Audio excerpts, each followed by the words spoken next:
It's Dr. Rick dropping in on you. Everybody has gotten their week off to a great start. I hope that whatever it is that you're out there seeking, working, relaxing, whatever it is, I hope that you are in it and you are getting the most out of it.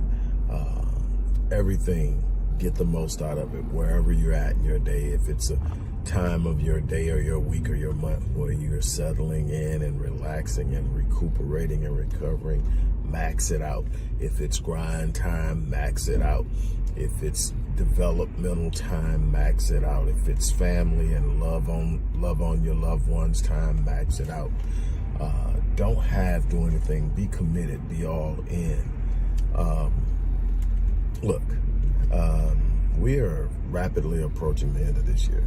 And before you know it, another year is going to be scratched off of life's calendar.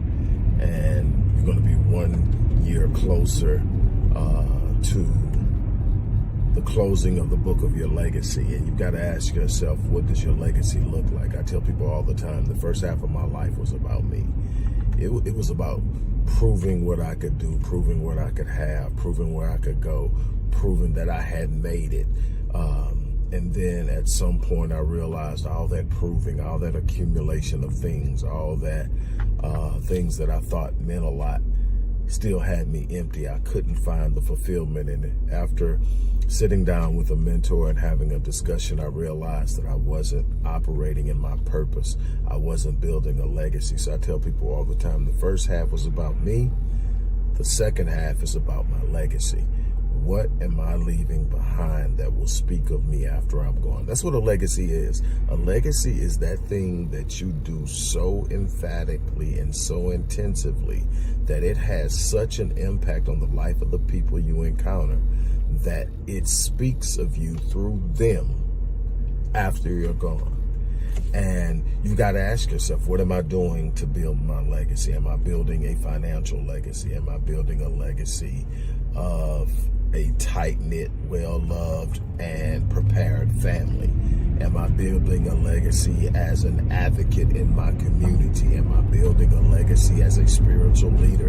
Am I building a legacy as a man or a woman of high integrity? All of these things are things that you could be focused on and doing. Find your place, find yourself, find that you need to be doing that. And whatever it is, do it well. I want to encourage you. I want to challenge you. I want to challenge you to rise above whatever it is, whatever level you've been doing at. If you've been doing it good, you need to do it great. If you've been doing it great, you need to do it phenomenally. If you've been doing it mediocre, you need to get to good and great as quick as possible. You need to stop accepting mediocrity as a standard in life because people will let you get by with it. Yes, people will let you get by with mediocrity, but mediocrity will not write your name in the line of legacy. Mediocrity will not put your imprint and stamp on this world. Mediocrity will not make your presence felt. You're going to have to step up. You're going to have to rise up. You're going to have to be willing to go out there and do something other than what you've been doing. Stop playing it safe. Stop putting it off. Stop procrastinating. I mean, I see so many people, well, when this happens, when that happens, I've got to do this first. I need to save up this. I don't have enough for that. When I do this, when the kids get this old, all these different reasons why you're not getting it done. If the opportunity is in front of you, the opportunity is for now. Every day that you let that opportunity sit there, it diminishes and eventually its shelf life expires and it's gone. And you're sitting up and you're going to have to wait for another opportunity that may not be as good or may have a harder road to toe because you're sitting up there looking for the perfect timing, which does not exist, the perfect opportunity, which does not exist. And you're missing moments to do something exceptional, to do something extraordinary, to do something phenomenal in this world that not only writes the path for you, opens doors for you, but it gives permission to everybody in your periphery, including your children, including your mate, including close family members, it gives them permission to step outside of that box of mediocrity and rise to the standard and the level of their design. God didn't design you to be mediocre. God didn't design you to sit around and move within the status quo. That's a default setting of doing nothing and what everybody else is doing, just enough to get by, just enough to make sure you're okay. You're going to have to brush off that old passion you had when you were a kid, before life happened to you, before everybody started telling you what you couldn't do, before everybody started putting you inside of boxes. That dream you had, be an astronaut, be a physicist, be an athlete, whatever it is, dust it off, because even if you think the time is gone, there's still a passion within the seed of that desire that has not yet been planted and cultivated. And you may not be an athlete, but you may become one of the greatest trainers of athletes that the world has ever seen, because that passion still sits there. What am I saying? I'm saying I'm so tired of watching people be okay with just getting by, just existing, just moving around and doing whatever everybody else is doing.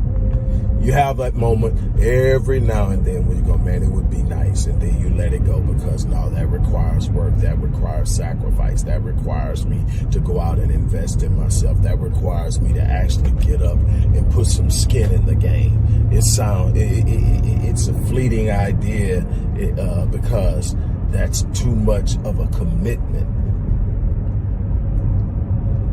You got a bunch of people interested in stuff, very few people committed to it. There's a difference between being committed to something and being interested in it. Being interested in it means you will do it when it's convenient for you. Being committed to it means I'll do it no matter what. It's the commitment that wins over. If you're not committed to it, it won't happen. If you're not committed to being better financially, you will always have issues. If you're not committed to making your marriage work, you will find a reason for it to fail. If you're not committed to starting that business, you'll play around with it, you'll dabble in it, you'll write some plans down, you may even get your DBA and even get an LLC, but you never really truly go all in because it requires a commitment. You got to be more than just interested. You got to be committed. So I'm challenging you right now, today, start something, do something, be committed to something. Stop sitting around thinking that life is going to deliver to you some remarkably phenomenal state of existence when you're not putting anything into it. Life is going to give you what you give it.